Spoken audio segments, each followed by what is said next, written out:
नित्यं ध्यायन्ति योगिनः कामदं मोक्षदं चैव ओंकाराय नमो नमः। ओंकाराय नमो नमः।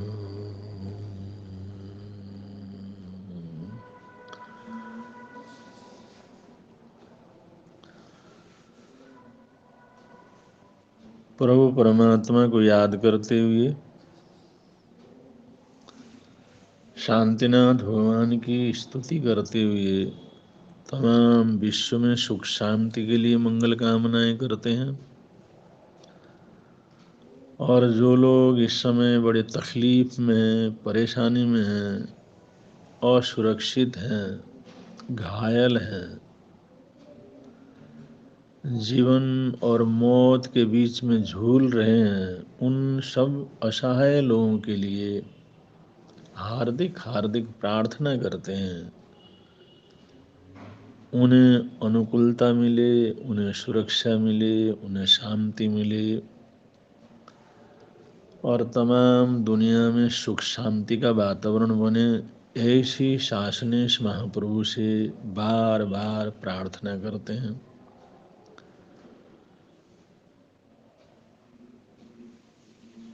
क्योंकि इस समय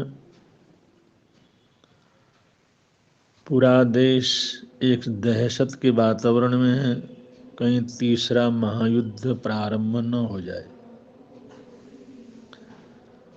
युद्ध को रोकते रोकते युद्ध तो प्रारंभ हो ही गया है, महायुद्ध होने का खतरा पूरी दुनिया के अंदर मंडराया हुआ है।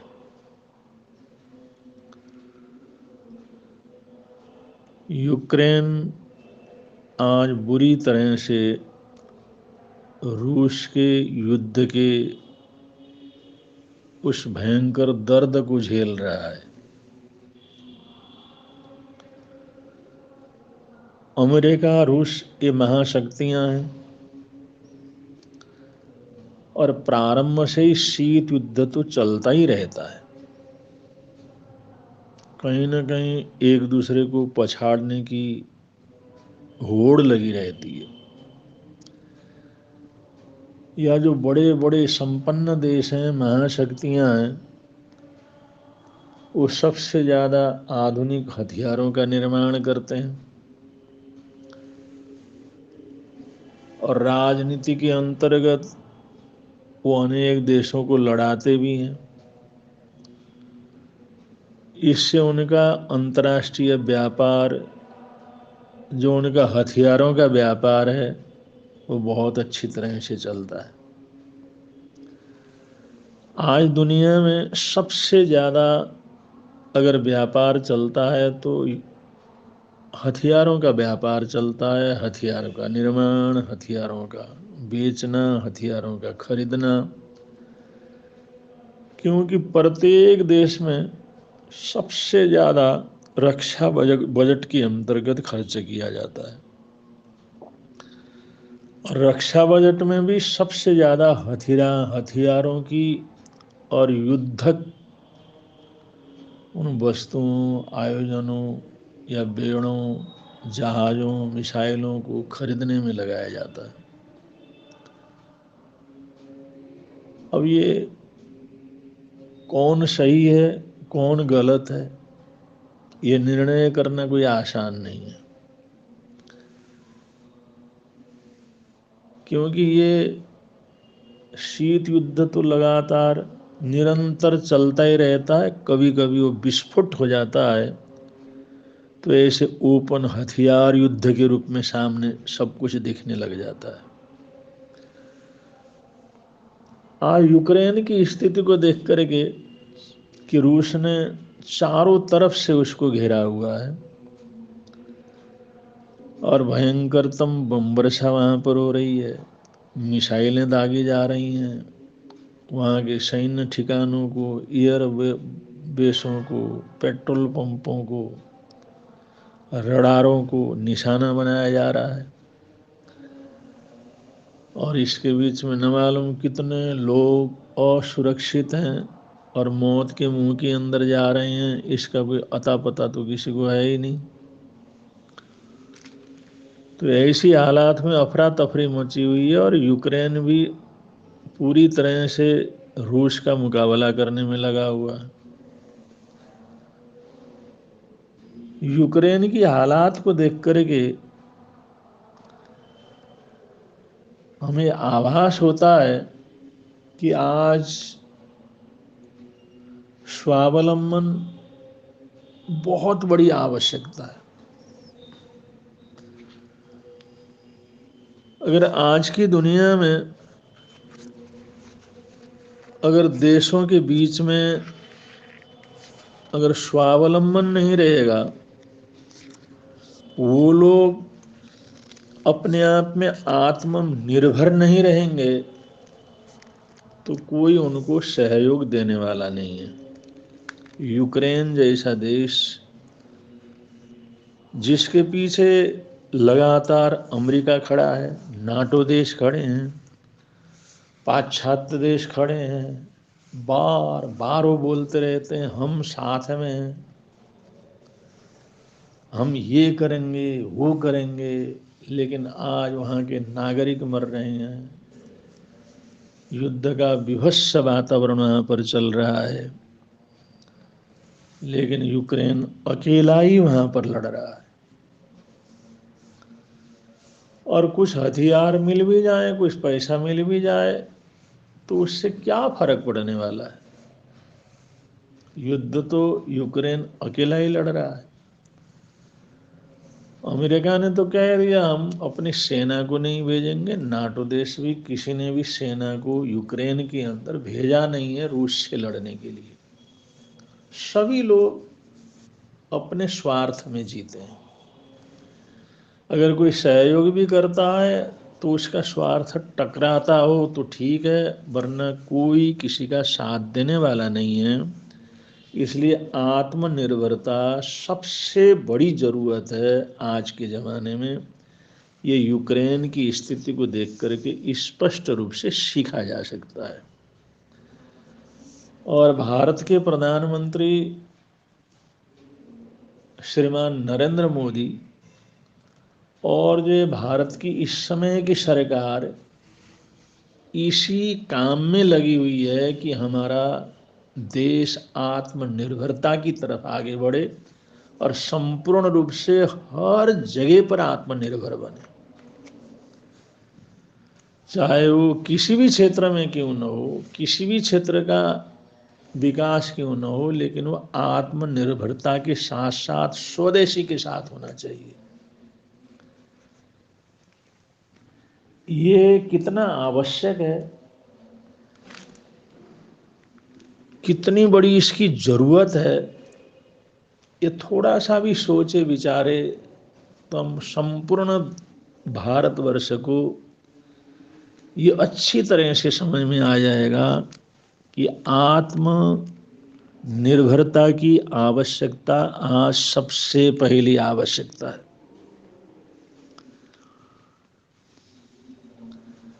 आत्मनिर्भर है, अगर अपने आप में सब कुछ है, कर सकते हैं, तो दुनिया उसके सामने झुकती है। अगर आत्मनिर्भरता नहीं है तो कोई किसी को साथ देने वाले नहीं है। अमेरिका जैसा महाशक्ति जिसके पीछे है, नाटो देश जिसके पीछे है, जिसके पीछे इतने बड़े बड़े देश हैं, ब्राजील है, फ्रांस है, बड़े बड़े देश, लेकिन फिर भी यूक्रेन के राष्ट्रपति निरंतर लगातार कई बार वो भारत से और भारत के प्रधानमंत्री श्रीमान नरेंद्र मोदी से प्रार्थना कर चुके हैं कि आप हमारे को बचा सकते हैं।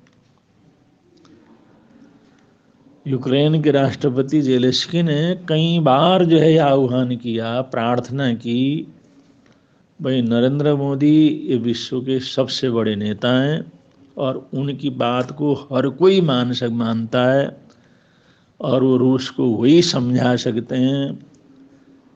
इसलिए बार बार वो भारत से मदद की गुहार लगा रहा है और भारत के प्रधानमंत्री नरेंद्र मोदी से आह्वान कर रहा है, आप किसी भी तरह से हमारी रक्षा करें। ये आत्मनिर्भरता की तरफ बढ़ने का परिणाम है जो इन 5-7 वर्षों में हमारे देश ने आत्मनिर्भरता के उदाहरण प्रस्तुत किए, चाहे लड़ाई के क्षेत्रों में हो, सैनिक क्षेत्रों में हो, या देश के आंतरिक विकास और परिवर्तन के रूप में हो। तो ये आत्मनिर्भरता की तरफ आगे बढ़ने का परिणाम ये हुआ कि यूक्रेन आज पूरी दुनिया में किसी के सामने प्रार्थना नहीं कर रहा और भारत के सामने प्रार्थना कर रहा है कि वो हमारी सुरक्षा करे। अगर हमारा देश संपूर्ण रूप से आत्मनिर्भर हो जाता है, स्वदेशी के ऊपर डिपेंड हो जाता है, देश प्रेम, देशभक्ति, राष्ट्रभक्ति को, राष्ट्र प्रेम को अपना एकमात्र लक्ष्य बना करके आगे बढ़ता है, तो ये दुनिया का सबसे महत्वपूर्ण देश बन सकता है। इसमें कोई किसी प्रकार से सोचने की बात नहीं है, लेकिन भारतीय नागरिकों को सोचना चाहिए कि हमें इस तरफ कितनी आवश्यकता से राष्ट्रभक्ति की तरफ और आत्मनिर्भरता की तरफ हमारे को चलना है।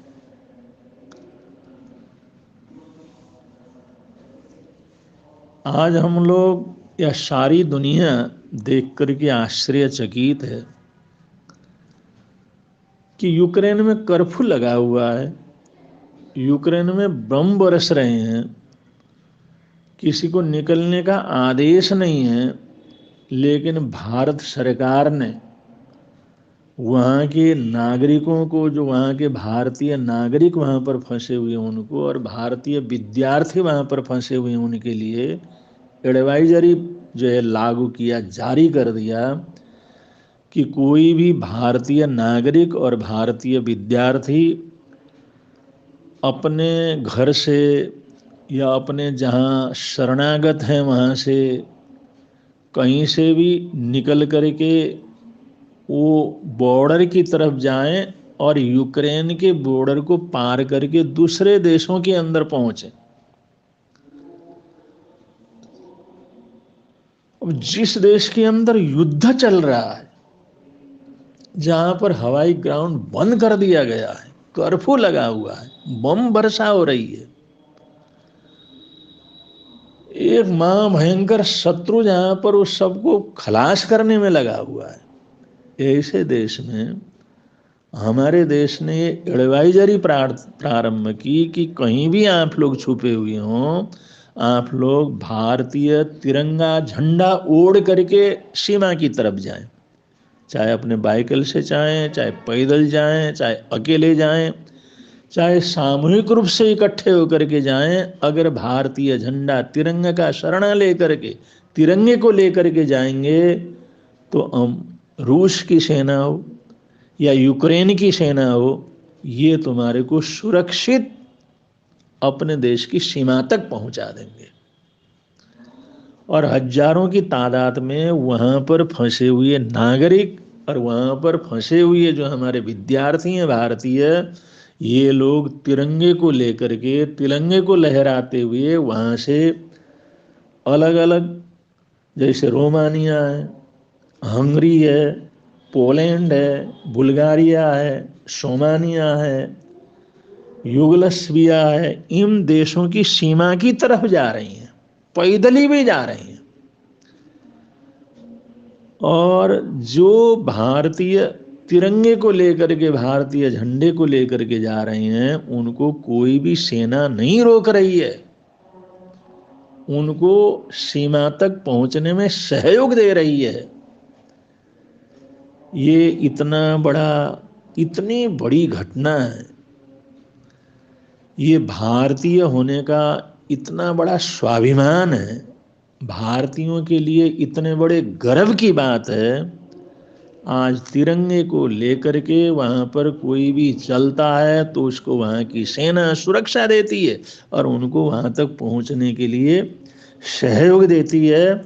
और क्योंकि दूसरे देशों से, जैसे रोमानिया की राजधानी बुखारेस्ट है, हंगरी की राजधानी बुडापेस्ट है, इसी तरह से पोलैंड, रोमानिया आदि अनेक देशों से भारतीय एयरलाइंस वो जो है वहाँ के लोगों को निकाल करके यहाँ पर भारत में लेकर के आ रही हैं।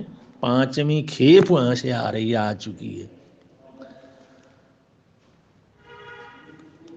तो आज हमारे देश का या हमारे तिरंगे झंडे का उस देश में ये चमत्कार देख करके जरूर सोचना चाहिए कि 70 साल तक जो काम नहीं हुआ, 75 साल तक जो काम नहीं हुआ, आज पहली दफा ऐसा कार्य हो रहा है।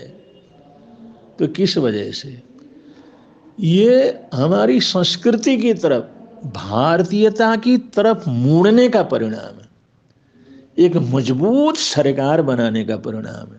राष्ट्र प्रेम से प्रेरित होकर के राष्ट्रीयता की भावना को रखने वाली सरकार को मजबूत करने का ये परिणाम है।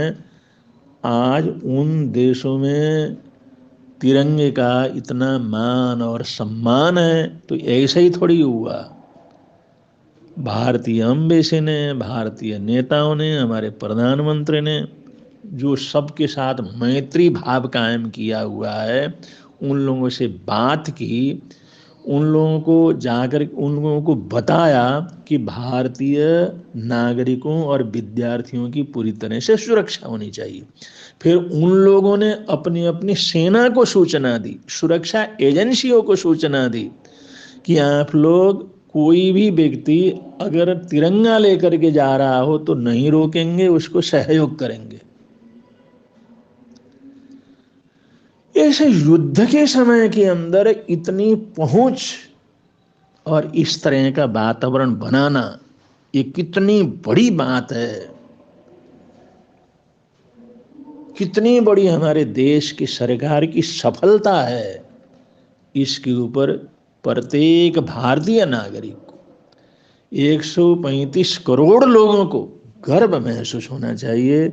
हम ऐसे देश के अंदर रहते हैं और हमारी सरकार इतनी मजबूत है जिसने भारतीयता को, भारतीय झंडे को इतना मान और सम्मान दिलवाया और अपने नागरिकों की सुरक्षा एक झंडे के तले कर रही है। तो ये वास्तव के अंदर हम सबके लिए, आप सबके लिए, पूरे देश के लिए और पूरी दुनिया के लिए एक बहुत बड़ा चमत्कार है।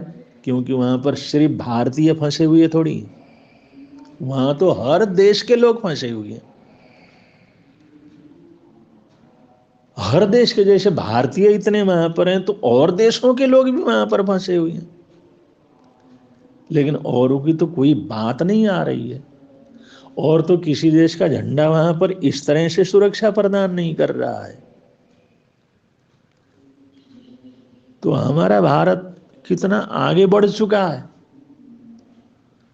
कुछ वर्षों का जो राष्ट्रीय आंदोलन है, राष्ट्रीयता की भावना है, उसका कितना अंतर्राष्ट्रीय प्रभाव पड़ा है, ये स्वीकार करना है और राष्ट्रीयता को प्रमुखता देकर के आगे बढ़ना है।